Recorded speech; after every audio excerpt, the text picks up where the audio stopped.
Hey guys, welcome back to Rewind Toys. My name is Jason Emmett. I will be your guide today through this fun-filled episode. Now, some of the coolest and most collectible action figures on the market weren't ones you could just pick up off a toy shelf. No, they were mail-in figures. And those are the toys we're going to chat about today. A few of the most coveted mail-in figures from my childhood, possibly yours as well.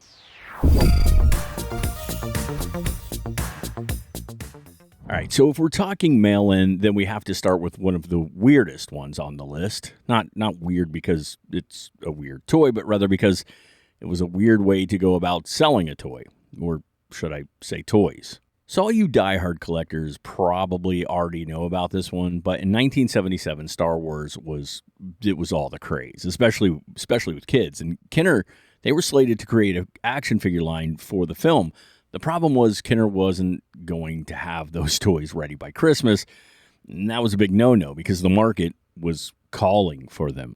I mean, not ready by Christmas? I mean, that right there, that's a Hallmark movie plot, the Christmas without Star Wars.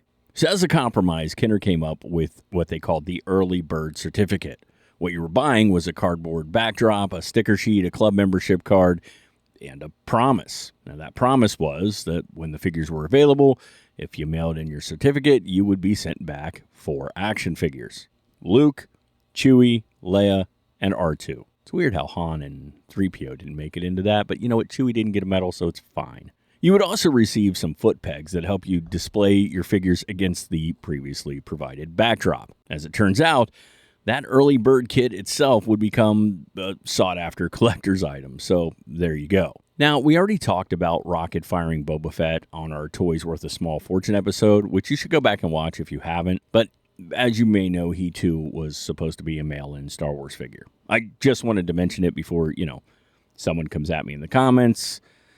It's like, hey, I know, trust me, we talked about him. The Predator film came out in 1987, with a sequel landing in 1990 and, plenty of stuff after that. There was also a series of comics and video games. The popularity of the Predator in pop culture was kind of at a high. Once again, we go to the geniuses at Kenner, who came up with another exclusive figure, the Ambush Predator. The Predator line was cool already, but this guy, he was awesome. In all fairness, I do have a soft spot for translucent figures, and this one sort of hit the mark for me. He was clear, and he had cool accessories because what goes better with clear than chrome? He had chrome arm blades and helmet, and he has his shoulder cannon mounted, ready to blast someone, anyone, everyone. So in 2015, NECA actually released a new version of Ambush Predator, which was also very cool, very cool. But let's face it, going out and buying it isn't quite as fun as waiting on your figure to arrive by mail and getting all excited when it finally gets there. Next up, we have a figure from a short-lived but very popular line. That line was Indiana Jones and the Raiders of the Lost Ark. Released by, again, Kenner, between 1982 and 1983, there were 9 figures. Now, 8 of those were available in stores, but if you wanted Belloq in his ceremonial robe, and why wouldn't you had to send away for it. At least most people did. An on-card version was set to go out into stores, but never managed to get a wide release in retail stores. There are supposed to be actual carded versions out there, but they're believed to be sale samples or prototypes, so worth a lot of money if you can find one. Now, that mail-in version, just know it could be worth a buttload of money because, it was extremely rare. Or it could be the 2023 re-release. So just make sure you check it out before, dropping it on eBay to sell or before you buy one. All right, so now we're going to go into a major line here. We're going to talk about a couple. G.I. Joe has had several mail-in figures, but we're just going to take a look at a few of them for now. And I want to start with what I consider one of the coolest. Now, there are technically 2 mail-in versions of this character. The first was the 1982 original straight-armed Cobra Commander. Now, you'll know when you found one because it should have 82 stamped into it. Originally, we had to send away for the Commander, and amongst these earliest versions, you might find what is known as the Mickey Mouse variant. As you can see from the poorly painted Cobra logo, it's called that because it looks like Mickey Mouse ears on his chest. The straight-arm Mickey variant is one of the most sought-after Joe figures around. They later released a retail version with a fixed logo, arms that had the bicep swivel, and with a stamp that read 8283. But this wasn't the only mail-in version of Cobra Commander. No. There is another. In 1984, Cobra Commander version 2, the hooded version, was released as a mail-in exclusive, and unlike the first version, this one never made it into retail stores. Yep, beginning in 1984 and ending in 1994, the Cobra Commander version 2 action figure mail-in offer started with the monochrome hooded Cobra Commander and would end with the terrifying lasers of destruction promotion. Actually, I always wanted the hooded Cobra Commander. I never owned him. My childhood was a complete sham. Next up on the G.I. Joe list, we had a football player. Yeah, you heard me. In 1986, Hasbro launched a promotion which would allow you to mail in for an exclusive figure of the Chicago Bears defensive tackle, William the Refrigerator Perry. Technically, the figure is from 1987. Now, you need to understand that in 1986, when the Bears went to the Super Bowl, for some reason, it took the entire United States by storm. There was even a song, not a good song, but a song where the entire Bears NFL team rapped. Yeah, it was called the Super Bowl Shuffle. The older guys, we all know what it is. The younger ones, you're like, what? Trust me, go watch it on YouTube. You're going to be like, how was this a thing? Anyway, Fridge was a fan favorite, and Hasbro knew it. The figure was available through 1989. It came with a football club-like mace weapon, and there are a couple of variations, a brown belt, a silver belt, and differing patterns on his wristband. So if you're a diehard collector, you have a lot to look for. The action figure was really popular, especially at the time. But Fridge wasn't the only real-life character the Joes would release. There was another who was even more famous in the world of G.I. Joe.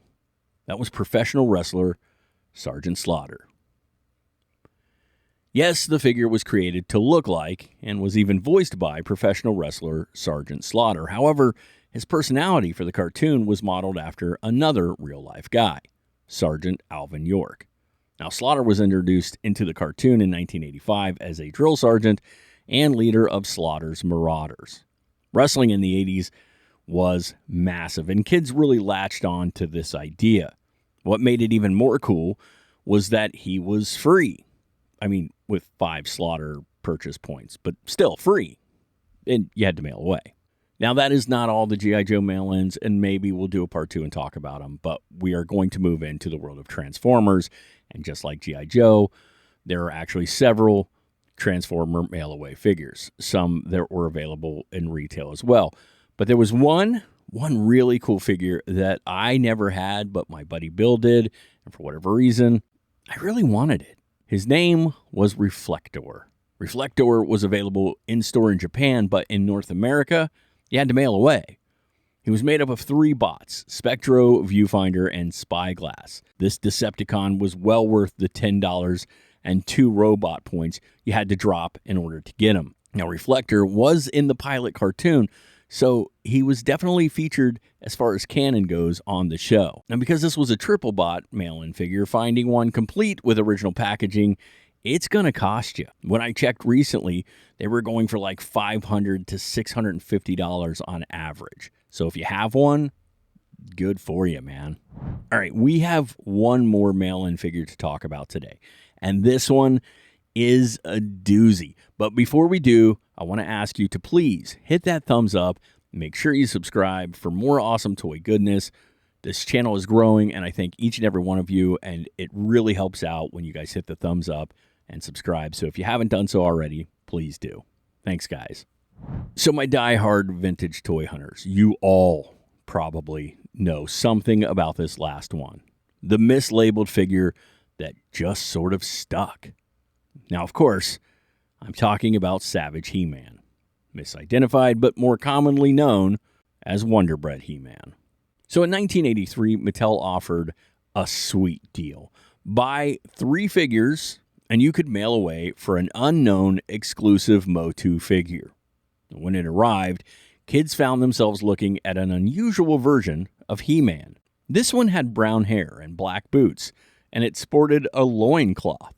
It came with a sword and an axe, some say additional accessories like a shield. Although I can't find any definitive answer to this, there are a lot of rumors out there. So there have been many questions and a lot of crazy theories as to why Mattel would have produced this figure. And in fact, Mattel has no actual record of the figure or the promotion.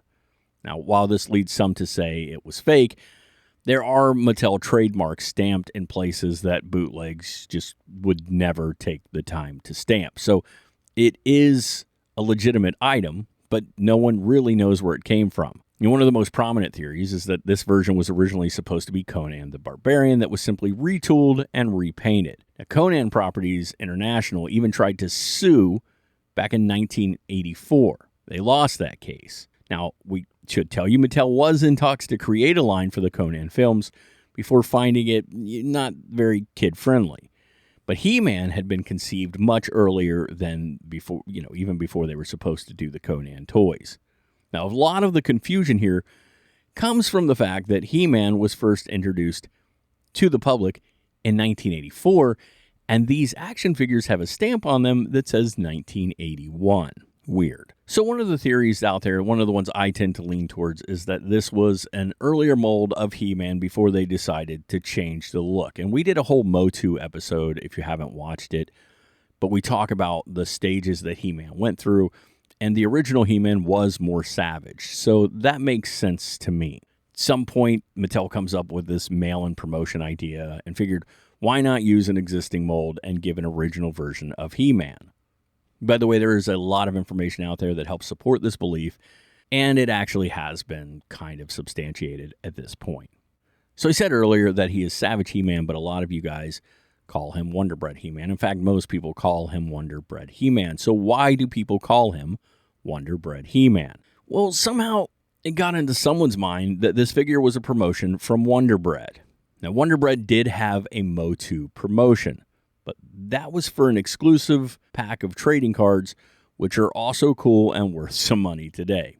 Now, likely while researching this whole weird tale, someone stumbled across an ad for the Wonderbread promotion and just sort of linked the two inaccurately. But I assure you, this He-Man didn't actually come from Wonderbread. So Savage He-Man is considered a grail for collectors, almost a sort of status symbol.